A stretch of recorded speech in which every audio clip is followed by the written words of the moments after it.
शिक्षा विरोधी बीजेपी सरकार जिसने 2022 में हिजाब बैन लगाकर हजारों बच्चियों को तालीम से दूर कर दिया था और हिजाब को सियासत का मैदान बना दिया था। लेकिन आज हमारी जो कांग्रेस गवर्नमेंट है, कर्नाटक की कांग्रेस गवर्नमेंट है, उसने उन्हें जवाब दे दिया है, नफरत से नहीं बल्कि इंसाफ से, हिजाब बैन की पाबंदी हटाकर। और जो शिक्षा विरोधी बीजेपी सरकार जो 2022 में हिजाब बैन का जो ऑर्डर लेकर आई थी, वो सिर्फ एक ऑर्डर नहीं था, बल्कि हमारी जो हजारों लड़कियां तालीमी मैदान में अपनी तालीम हासिल कर रही थी, उनके ख्वाबों पे, उनके कॉन्फिडेंस पे, उनकी तालीमी सफर पे बहुत ही तकलीफदा एक दीवार लगा दी गई थी हिजाब बैन के नाम पर। उस दीवार को गिराकर कांग्रेस गवर्नमेंट ने सारी दुनिया को ये दिखाया है कि तालीम पर किसी की सोच का ताला नहीं लगाया जा सकता।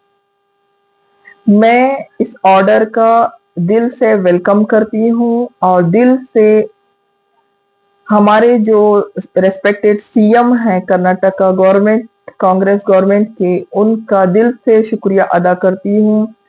डिप्टी सीएम डीके शिव कुमार जी का दिल से शुक्रिया अदा करती हूँ और जो हमारे एजुकेशन मिनिस्टर हैं मधु बंगारप्पा जी का, उनका भी शुक्रिया अदा करती हूँ कि उन्होंने हिजाब पर से पाबंदी हटाकर हजारों बच्चों के ख्वाबों को पूरा किया है, तालीमी सफर आसान किया है उनका। और मैं दिल से शुक्रिया अदा करती हूँ हमारी हर दिल अजीज एमएलए मैडम कनीज फातिमा मैडम जी का, जिन्होंने इस इश्यू पे गुलबर्गा से अपनी वॉइस रेज की थी। मैं दिल से उन प्रोग्रेसिव माइंड लीडर्स का, सोशल एक्टिविस्ट का शुक्रिया अदा करती हूँ कि जिन्होंने भी इस इश्यू पे अपनी वॉइस रेज की थी।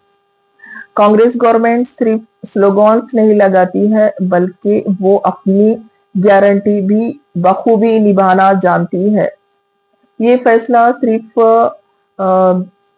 हिजाब की जीत का नहीं है, बल्कि उन माओं की जीत का है जो अपनी बच्चियों को तालीम दिलाना चाहती हैं। उन बच्चियों का है जो अपनी रिलीजियस पहचान के साथ में तालीम हासिल करना चाहती हैं।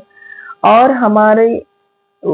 हमारे हिंदुस्तान की जो कॉन्स्टिट्यूशन है, जो हर शख्स को अपनी पहचान के साथ में जीने का हक देती है, और इस हिंदुस्तान की कॉन्स्टिट्यूशन की जीत है, ये हम सभी की जीत है। इसका हमें तहे दिल से वेलकम करना चाहिए। जज़ाकल्लाह।